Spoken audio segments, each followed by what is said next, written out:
yang jawab azan, baca doa selepas azan dan sebagainya, hanyalah as-sabiqun, katanya Imam Qayyim Al-Jauzi, iaitulah orang-orang yang bersemangat dalam melakukan kebajikan. Sebab itulah kita sebut tentang ni, kerana kita nampak mungkin amalan tu nampak kecil, tapi rupanya ia adalah amalan yang besar di sisi Allah SWT. Maka sebab itulah kita istiqamah melaksanakannya. Jemaah dikasihi dan dimuliakan oleh Allah Subhanahu Wa Taala. Poin yang kedua kita nak sentuh pada waktu ini juga adalah ibadah yang dilakukan kerana Allah Subhanahu Wa Taala. Di dalam Al-Quran Al-Karim, Allah Subhanahu Wa Taala berfirman sebagaimana Allah menyuruh kita menjadi hamba-hamba yang sentiasa memperbaiki hati kita dalam setiap perbuatan dan amal saleh. Kata Allah Taala menyatakan mukhlishina lahuddin, orang-orang yang ditinggikan kedudukan, dimuliakan oleh Allah. Orang yang Allah nak kita jadi adalah orang yang mukhlis, iaitulah orang yang ikhlas, yang melakukan sesuatu ibadah atau amalan saleh dalam beragama tidak ada lain melainkan hanya kerana Allah Subhanahu Wa Taala. Jadi kita lihat antara contoh bagaimana ibadah yang dilakukan sangat-sangat ikhlas, iaitu sangat-sangat tidak mengharapkan sesuatu melainkan keredaan Allah Subhanahu Wa Taala. Tetapi bila satu orang dia buat macam tu, bukan hanya Allah memuliakannya, tapi Allah telah menghantarkan di kalangan makhluknya, di kalangan hamba-hambanya memuliakan orang ini. Sebab tu tuan-tuan dan sekalian, buat satu amalan yang dilakukan kerana Allah, biarpun tak ada orang tahu, akhirnya nanti Allah akan angkat juga kedudukan, kemuliaan kita, dan orang akan tahu juga, tak di dunia, pastinya di yaumul akhirah. Antara contohnya kita lihat Sayyidina Bilal bin Rabah radhiyallahu anhu, seorang yang dilantik Nabi melaungkan azan. Dan azan dia ni sangat-sangat, orang kata apa, luar biasa. Meskipun Bilal bukanlah daripada kalangan Arab, sudah pasti kalau orang Arab suaranya mungkin lebih lunak, lebih kena, sebab azan itu daripada dalam bahasa Arab. Jadi pernah diceritakan betapa hebat Sayyidina Bilal bin Rabah di azan. Mungkinlah dari segi wallahu a'lam, cara sebutan ke lagunya, ada sahabat lain di kalangan Arab yang mungkin dia rasa dia boleh buat lebih baik lagi.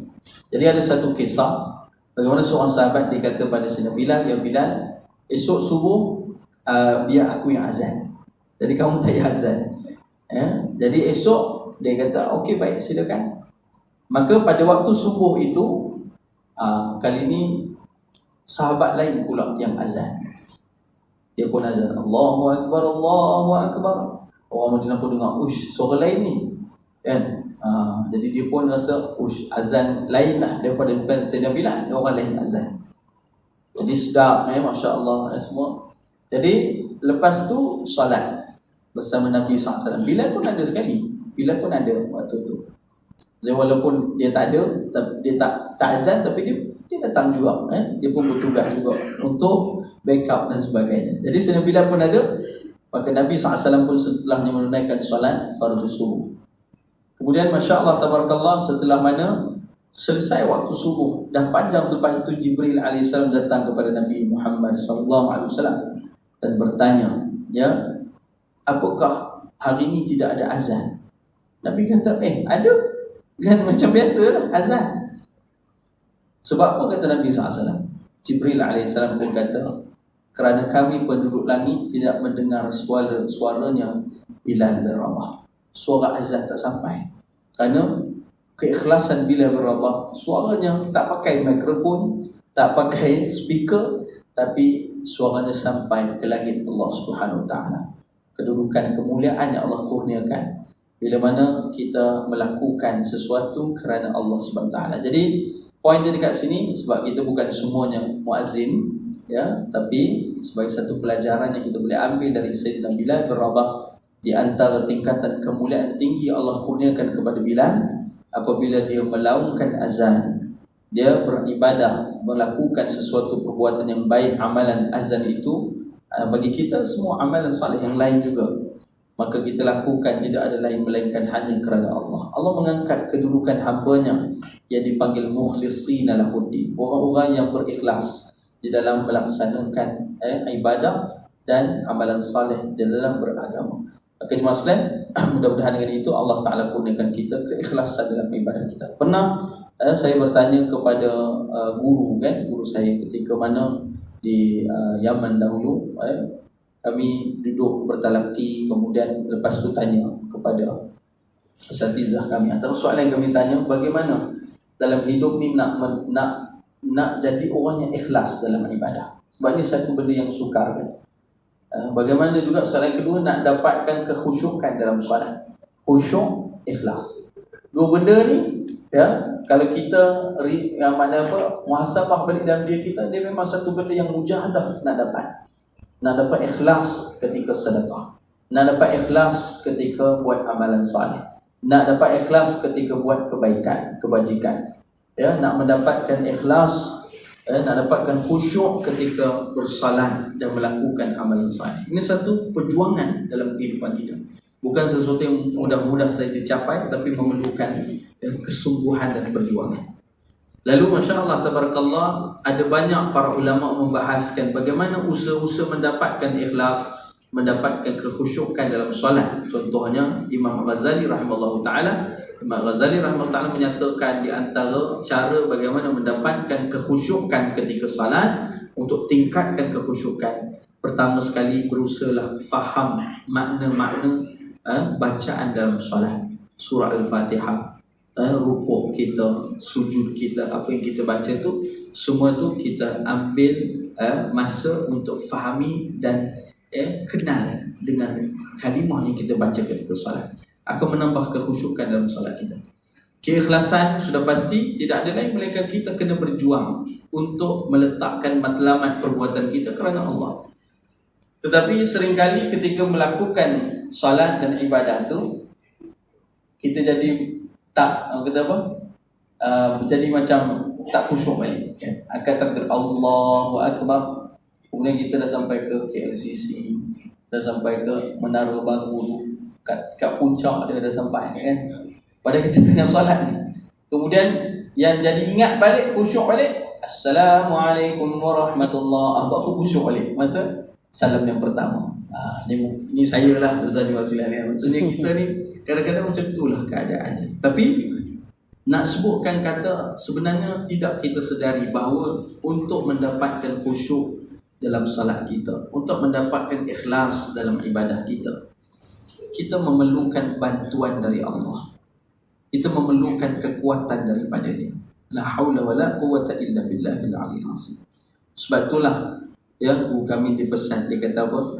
Kamu nak dapat ikhlas dalam ibadah, nak dapat khusyuk dalam solat, pernah tak kamu duduk sebelum menunaikan ibadah tadi? Contohnya solat. Sebelum kamu solat, kamu doa pada Allah, Ya Allah, berilah keikhlasan, berilah kekhusyukan untuk solat yang aku akan dirikan ini. Berilah Ya Allah keikhlasan di dalam sedekah yang aku akan tunaikan ini. Berilah keikhlasan dalam ibadah kebaikan yang aku tengah nak buat ni, Ya Allah. Bantulah diriku, Ya Allah. Pernah tak doa? Kami semua senyum kata, tak pernah doa. Rupanya mungkin sebab itu masih kita tercari-cari. Kerana ikhlas dan khusyuk itu adalah hadiah dari Allah Subhanahu Wa Taala. Bukan hanya kita usaha, dalam masa sama kita perlu memohon bantuan dari Allah SWT untuk menjadikan kita hamba yang ikhlas, hamba yang melakukan amalan salih tidak ada lain melainkan kerana Dia. Dan sudah pastilah kita doa untuk kita sentiasa amalan kita itu diterima oleh Allah SWT. Kita berharap dan kita berdoa kepada Allah Subhanahu wa taala. Maka jemaah dikasihi dan muliakan oleh Allah Subhanahu wa taala, untuk akhirnya, sebab itulah kita sebutkan berkenaan dengan azan. Insya-Allah apabila selepas ini kita mendengarkan saja azan, maka bersegeralah pertamanya kita menjawab azan tersebut. Ada orang kata tak boleh bercakap masa azan. Sebenarnya tidak ada dalil yang sahih menyatakan tak boleh bercakap ketika azan. Tetapi yang disuruh ketika azan itu untuk memperlahankan kata-kata. Dan janganlah pula time orang azan dia pula menyanyi, tak tentuang dia menyanyi kan. Janganlah macam tu. Maka ketika azan janganlah kita meninggikan suara, tetapi boleh saja berbicara, cuma dengan suara yang rendah kerana menghormati laungan yang mulia itu. Dan di antara benda yang kita kena buat, bukan hanya tak bercakap ataupun nak bercakap dengan suara yang rendah, tetapi jangan lepaskan peluang untuk menjawab azan itu. Waktu dengar azan, jawab. Kerana dengan kita menjawab azan itu, kita mendapat kelebihan seperti muazzin, iaitulah seluruh makhluk yang mendengar azan itu menjadi saksi bagi kita di hari kiamat. Kedudukan muazzin tinggi di yaumul akhirah, tinggi berbanding insan yang lain, menunjukkan kemuliaannya, mengajak manusia kepada Allah. Sahabat tanya, macam mana nak dapat kelebihan ini ya Rasulullah? Jawablah azan itu. Sebab tu lepas ni kita dengar azan, kita jawab. Ya. Yang seterusnya, yang ketiga, setelah mana menjawab azan, pastikan kita berdoa setelah selesainya azan itu. Kerana doa selepas azan adalah sunnah yang besar dari Nabi SAW. Maka Nabi menceritakan bagaimana orang-orang yang berdoa selepas azan, dia akan mendapat di antara satu dari amalan besar, mendapat syafaat Nabi di hari akhirat. Sudah pastilah dengan syarat dia taat perintah Allah, dia menjaga salatnya, memperbaguskan salatnya, juga dia mengikuti apa yang diajar Nabi SAW. Maka dia akan mendapat syafaat Nabi di hari akhirat. Baca doa selepas azan. Dan Nabi juga menyatakan bagaimana selepas dari azan, doa-doa akan dimakbulkan, akan diijabahkan oleh Allah Subhanahu Wa Taala. Artinya Nabi mengisyaratkan bagi kita selepas azan itu doalah. Waktu contohnya ketika mana antara azan pertama dan azan kedua solat Jumaat ini waktu yang dinyatakan para ulama antara waktu yang doa-doa dimakbulkan. Maka doalah jemaah sekalian. Dan seperti mana Nabi kata, fa idzan tahaita fasal tu'tah. Bila habis saja jawab azan, maka doalah, kerana doa itu akan dimakbulkan oleh Allah Ta'ala. Maka kita doalah jemaah sekalian. Dan doa itu disebut sebagai mukhul ibadah, satu keutamaan dalam ibadah kita. Bahkan Allah Ta'ala berfirman, ud'uni astajib lakum, mintalah padaku wahai hamba-Ku, kerana aku akan pasti memberikan, memustajabkan untukmu. Kata Imam An-Nawawi rahimahullah ta'ala, orang beriman seperti mana satu hadis Nabi SAW menyatakan tentangnya, akan pasti diijabkan atau diijabahkan, dimakbulkan doa-doanya. Jika tidak Allah beri apa yang sama dengan dia minta, Allah akan menjauhkan sesuatu kemudaratan baginya setimpal dengan apa yang diminta. Artinya kalau tak dapat hari ini apa yang kita minta, Allah akan gantikan dengan sesuatu yang lebih baik untuk kita.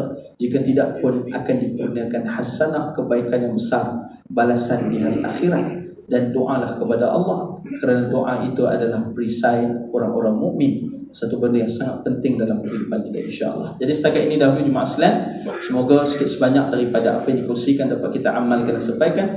Mudah-mudahan Allah masukkan kita di kalangan hamba-hamba yang berjaya bahagia di dunia dan di akhirat. Aku qouli hadza astaghfirullahaladzim wa lakum baik. Insyaallah sekiranya kesilapan-kekhilapan saya mohon maaf.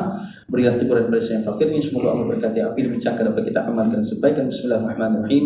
Allahumma inna na'udzubika min 'ilmin la yanfa' wa min qalbin la yakhsha' wa min nafsin la tashba' wa min da'atin la yustajabu laha. Allahumma faqihna fid din wa 'allimna ta'wil. Walhamdulillahirabbil alamin. Assalamualaikum warahmatullahi wabarakatuh.